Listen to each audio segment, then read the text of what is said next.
I'm here to talk about the boxes and bins and baskets in sight loss, because when you can see, you can put something down, and then when you walk into the room you can spot it and just go over and pick it up.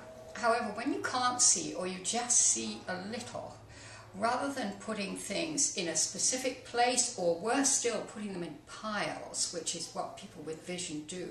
They put something in a pile and then they kind of ease down the pile and find the thing they want.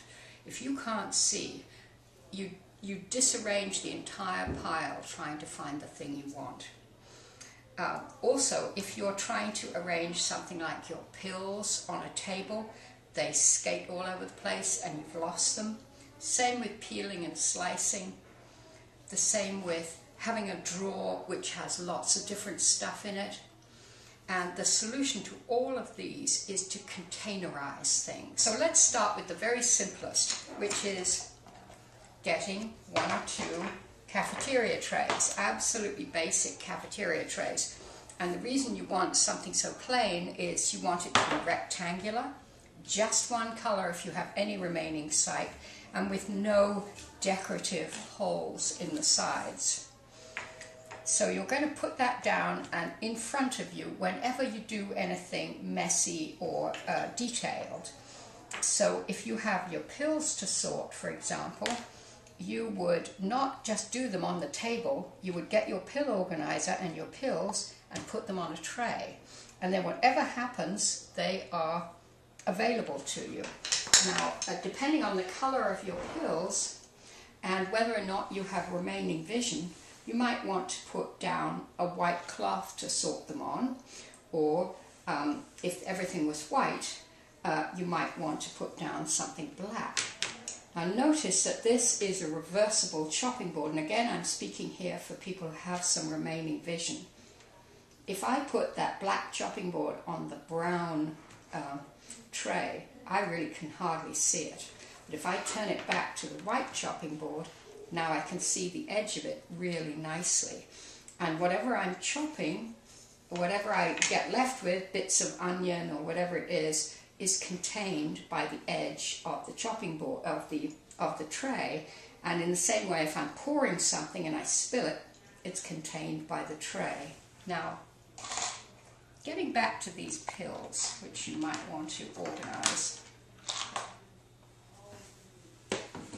you could certainly have a pill organizer, and it would be useful to put something in your bag that you can find easily. And so you could find something that you really like this dear little Japanese box. It's very slippery, it's kind of lacquered, or maybe it's just good plastic, but I can find that in my bag by touch. And then if I glance at it, I can vaguely see the color, so I know it's pills. While you find one of those, you can get yourself a little cheap plastic snap-on lid container. And this one, I have to check to give it the right way up to you, has an eye on it to indicate ibuprofen, which is what's in it. And so it's labeled. This eye is raised, so you can feel it with your finger, and it's also a braille eye is underneath it. If you had good remaining vision or good vision and you didn't need that eye on top, if I can get it off, it's just large. You can just use a large print label underneath. Here we go. There we go. And so you can just have the eye down without the raised underneath. But again, that's nice and easy to find, good color contrast. And your pills are in a little container.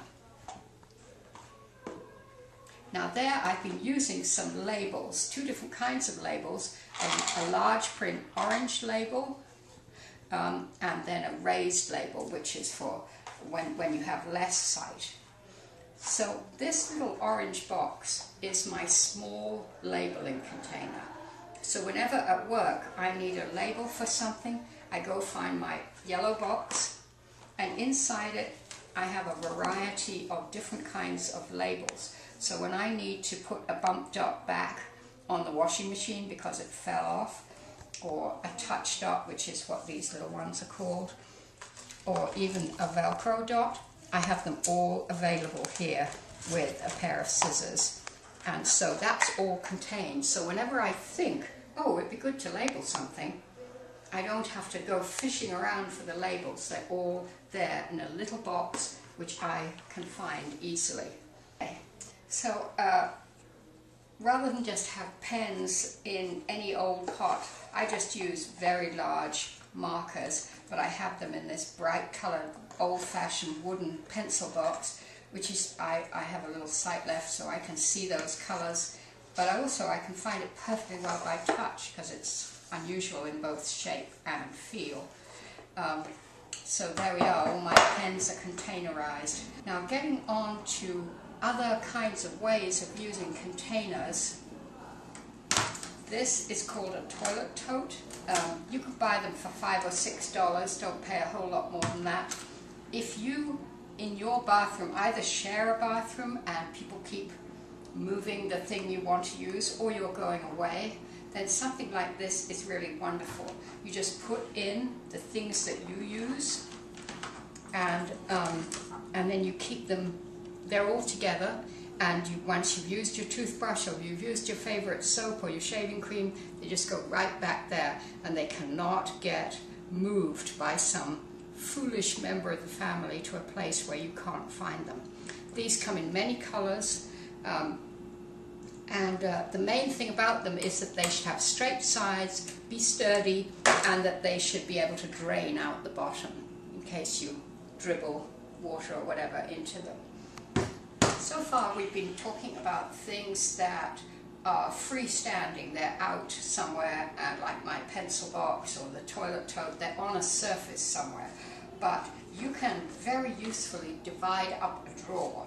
So spare batteries, instead of rubbling around in some big drawer and then you can't find them and you get more and more distressed and frustrated and not to mention furious when you can't find them, you just keep all your spare batteries in some little basket or box in a drawer, and then when you need them they're all there, even the little tiddly ones. You can also divide up the drawers in your dresser in the same way. These are big flimsy baskets, should be really cheap. Everything has a label on saying personal management department. And you can put your t-shirts in one, your shorts in another, your underwear in another, or you can just put one in the middle of a drawer, and then that gives you 3 sections, one on this side, one on that side, and one in the bin.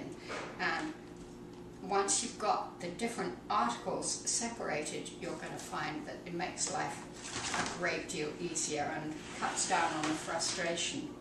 So those are cheap bins that you don't want to be carrying around a lot.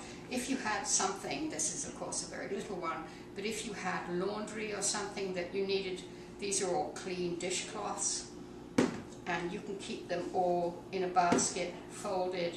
There they are, ready when you want them. And this is a much more substantial basket because we need to be able to move them from place to place. So in general, if you have somewhere you want to start, buy a couple of trays.